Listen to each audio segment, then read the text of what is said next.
D boss ಅಭಿನಯದ the devil Chitra December 11ರಂದು ರಾಜ್ಯಾದ್ಯಂತ ಬಿಡುಗಡೆ. ನಿಮ್ಮ ಹತ್ತಿರದ ಚಿತ್ರಮಂದಿರಗಳಲ್ಲಿ ತಪ್ಪದೇ ವೀಕ್ಷಿಸಿ.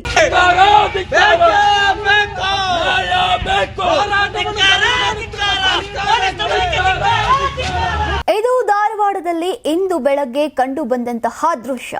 ಖಾಲಿ ಇರುವ ಸರ್ಕಾರಿ ಹುದ್ದೆಗಳನ್ನು ಭರ್ತಿ ಸೇರಿ ವಿವಿಧ ಬೇಡಿಕೆಗಳ ಈಡೇರಿಕೆಗೆ ಆಗ್ರಹಿಸಿ ಇಂದು ಉದ್ಯೋಗ ಆಕಾಂಕ್ಷಿಗಳು ಧಾರವಾಡದಲ್ಲಿ ಪ್ರತಿಭಟನೆಗೆ ಕರೆಯನ್ನ ನೀಡಿದ್ರು. ಆದರೆ ಪೊಲೀಸ್ ಇಲಾಖೆ ಅನುಮತಿ ನಿರಾಕರಿಸಿದ್ರು. ಇಂದು ಪ್ರತಿಭಟನೆಗೆ ಮುಂದಾಗಿದ್ರು. ಪರಿಣಾಮ ಪ್ರತಿಭಟನಾಕಾರರನ್ನು ಪೊಲೀಸರು ಬಂಧಿಸಿದ್ದಾರೆ.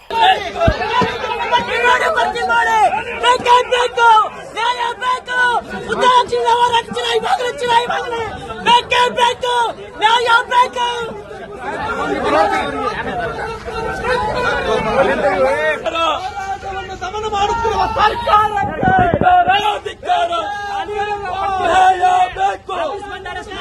ಸನ್ಮತಿ ನಗರದ ಎಐಟಿಸಿಯು, ಎಐಡಿಎಸ್ಒ ಹಾಗೂ ಉದ್ಯೋಗಾಕಾಂಕ್ಷಿಗಳ ಹೋರಾಟ ಸಮಿತಿ ಸದಸ್ಯರನ್ನ ಖಾಕಿ ಪಡೆ ವಶಕ್ಕೆ ಪಡೆದಿದೆ. ಈ ವೇಳೆ ಹೋರಾಟ ಹತ್ತಿಕ್ಕೋಕೆ ಸರ್ಕಾರ ಮುಂದಾಗಿರುವುದು ಸರಿಯಲ್ಲ ಅಂತ ಪ್ರತಿಭಟನಾಕಾರರು ಆಕ್ರೋಶವನ್ನ ವ್ಯಕ್ತಪಡಿಸಿದ್ದಾರೆ.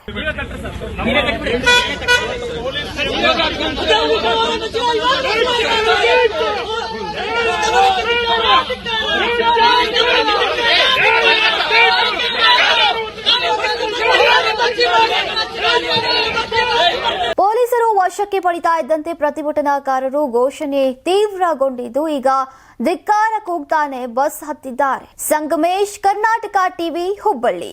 ನೀವು ಸಣ್ಣ ಆಗ್ಬೇಕಲ್ವಾ? ಅದು ಒಂದು ಉತ್ತಮ ಆಹಾರದಿಂದ ಸಣ್ಣ ಆಗ್ಬೇಕಲ್ವಾ? ಪ್ರತಿದಿನ ನಮ್ಮ ಜೀನಿ ಸ್ಲಿಮ್ ನ ಯೂಸ್ ಮಾಡಿ ಯಾವುದೇ ಸೈಡ್ ಎಫೆಕ್ಟ್ ಇಲ್ದಂಗೆ ನೀವು ಸಣ್ಣ ಆಗ್ತೀರಾ.